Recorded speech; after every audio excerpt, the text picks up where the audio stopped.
Hey guys, welcome back to my channel. I'm Venny and I make beauty and lifestyle videos. Since it's already the mid-year, I would like to share some of my favorite Filipino makeup products that's been a staple since January. Again, thank you so much for clicking on this video, and if you enjoy contents like this, make sure you subscribe and don't forget to turn your notifications on. So let's jump right into this video. So before putting on my makeup, I always use a prepping mist, and isa sa favorite ko na prepping mist is this product from Issey. So this is the True Flex by Face Setting Mist, and I think nabili ko to noong January and paubos na siya ngayon. Hindi ako araw-araw na nagme-makeup, so medyo tipid siyang gamitin. I like how this sprays sa face ko kasi sobrang lang niya, fine yung mist niya. I really love this kasi talagang gumaganon talaga yung makeup mo pag ginamit mo to. So after spraying some prepping mist, yung sunod na step ko is ito talaga yung hindi ko dapat makakalimutan kasi pag nakalimutan ko to, check na hindi magiging maganda yung lapat ng makeup base ko. So that step is putting on some primer, and ang favorite product ko is from BLK Cosmetics. So this is their Cooling Primer Stick. Recently lang to na-launch, and I think this is in collaboration with Bretman Rock,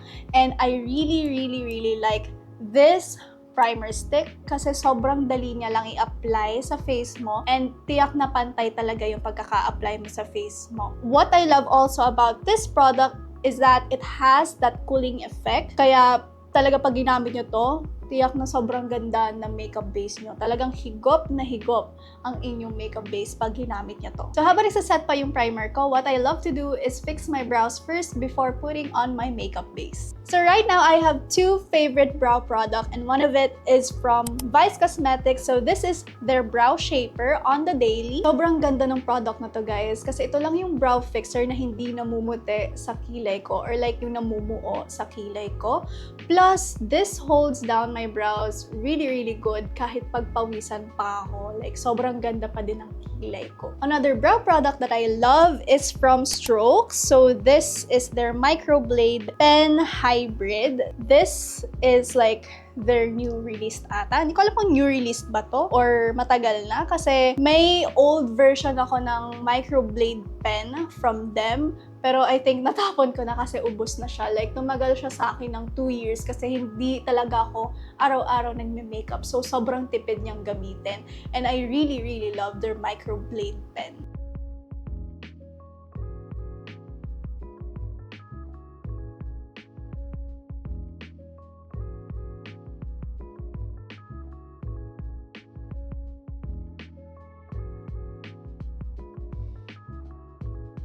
So I am now done with my brows. So the next step that I will be doing is do my makeup base. So I have 4 products that I love using for my makeup base, and these are foundation and skin tints. So let's start with skin tints first. The first product that I love is from Sola. So this is their foundation primer, ultra lightweight watery skin tint in light beige. I really like this product because it is super lightweight and it is non-greasy and it gives that natural finish pag in-apply mo siya sa skin mo. So you can really build the product pag naglalagay ka nito sa face mo. So the next skin tint that I love is from Colorette Cosmetics. So this is their first base everyday skin tint. Like, sobrang favorite ko to pag ako'y on the go, pag nagmamadali. Alam mo yung parang feeling na gusto mong, nagmamadali ka pero gusto mong maganda pa rin yung skin mo. And ito talaga, guys, sobrang dali lang nito. Kaya wala na akong ginagamit na tool to apply this one. Kung hindi lang ako nagmamadali, talagang i-apply ko to ng mas maganda. Pero alam mo yung i-apply mo lang siya, maglagay ka lang ng dot sa face mo, tapos parang gawin mo siyang parang sunscreen, maganda pa rin yung lapat niya sa face mo. Kaya sobrang gustong-gusto ko talaga tong product na to. So my next favorite makeup base is from Issey. So this is their active foundation and I am in the shade OL2. Sobrang gustong-gusto ko to kasi para siyang hybrid ng foundation and skin tint. Alam mo yung gusto mong lumabas ng pakak pa din, pero yung hindi heavy sa mukha, ito talaga yung nire-reach out ko. Hindi siya pangit as the days go on, kahit pagpawisan ka or marami kang gawin, talagang fresh ka pa din pag ito yung ginamit mo. The last on my list is from Get Ready With Me. So this is their Radiant Skin Luminous Foundation. I am in the shade Cashmere. I really like this product kasi perfect siya sa dry skin ko. Hindi niya ine-emphasize yung parang dry patches sa skin ko. Ito talaga yung foundation na hindi iibo sa mukha mo kahit marami ka talagang gawin or like full pack ka the whole day. The weather here in the Philippines is really hot. Yung talagang maglalapot ka pag lumabas ka dyan ng hindi naka-setting spray or naka-fix yung makeup mo. Pero with this product, kahit nga gamitin ko lang tong prepping mist or yung setting mist from Easy, hindi talaga siya umiibo. Like, mas lalo lang siyang gumaganda as the hours go by. I swear by this product. And I only put small amounts kasi hindi siya sheer pag nilagay sa face mo. Kaya I only put bits of this, pero pakak pa din yung look. Pag gusto mo talagang, alam mo yun, medyo heavy yung makeup na gagawin mo. So for now, I don't have a favorite contour product, so I am going to proceed with concealer and corrector. So for my favorite concealer, so this is something that I purchased recently and I fell in love instantly with it. And this product is from, di ko sure kung paano i-pronounce tong product na to. So this is from Natural. So this is their True Textures Concealer and I am in the shade Mabal.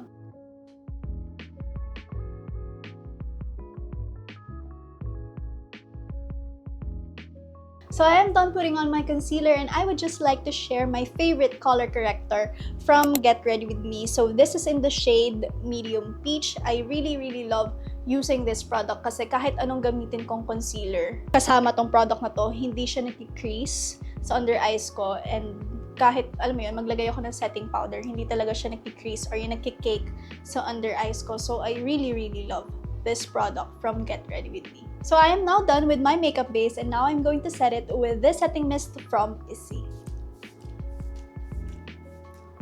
So yung next natin is eyes, and I don't have a favorite eyeshadow palette na Filipino brand, and wala din akong favorite na mascara na Filipino brand. So yung meron lang ako ngayon is eyeliner, and this is from Vice Cosmetics, and this is their lasting liner on the daily. So what I love about this product is that it is long lasting. I've tried this several times na, and I think paubos na yung brown one ko, yung espresso one ko. Done with the eyes, now let's proceed to blush and bronzer. So for blush, I have 3 favorite products, and these are from Choo Choo Beauty, Vice Cosmetics, and Happy Skin. So I'm going to swatch each for you so that you'll know why I love these products. So the first one is from Choo Choo Beauty. I love their packaging. It's so pink, it's so cute, and the shade, guys, sobrang ganda na shade na to. So this one is in Ballet Pink, and this is when it's blended out. So the next one we have from Vice Cosmetics. This is their Do It All Liquid Blush. So this is in the shade Always Sweet. So this shade is very similar to Choo Choo Beauty's Ballet Pink, pero iba lang talaga, medyo on the warmer side siya. Ayan yung difference niya. And the last one I have is from Happy Skin. So this is their Second Skin Soft Matte Powder Blush. So this is in the shade Dreamy Dusk. I really love this blush kasi hindi ko alam kung ako lang, pero parang may blurring effect siya pag ilalagay ko siya sa skin ko. Like, sobrang ganda niya lang tingnan. Like, in person, mapapatingin ka talaga eh. Kung para mapapa-question ka, ano kayang blush na gamit nun?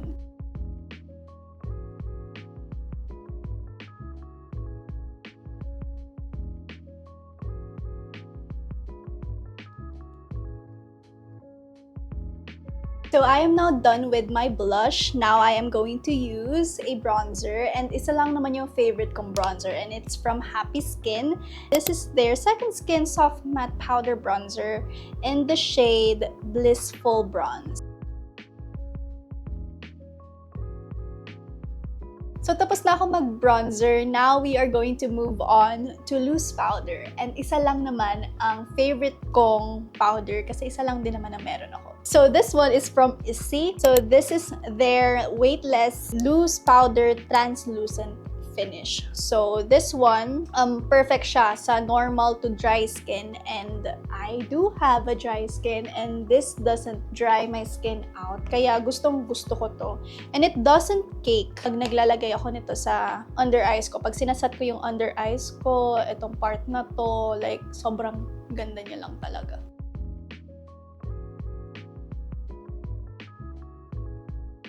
So after ko maglagay ng loose powder, I always set it again with a setting mist para mag-melt yung powder sa skin ko para ma-achieve ko din yung skin-like finish.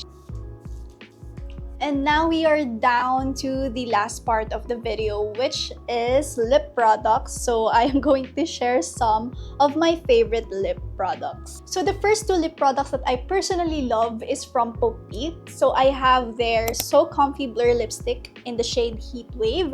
And I also have their Kiss Me Multi-Peptide Lip Balm in the shade Surfside Strawberry. So my next favorite lip product is from Colorette. So this is their Jelly Kiss Juicy Lip Stain.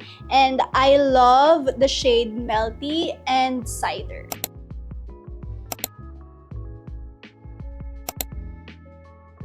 So the last lip product that I personally love is from Issey. So this is their Hydra Gloss. And ito yung shade, guys. Kayo na yung magbasa.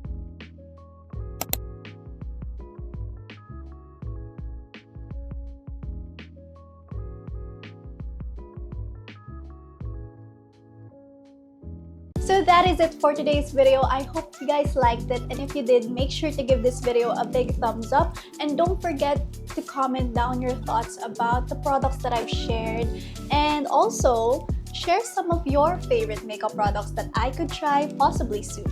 Again, thank you so much for watching, and I'll see you in my next video. Bye!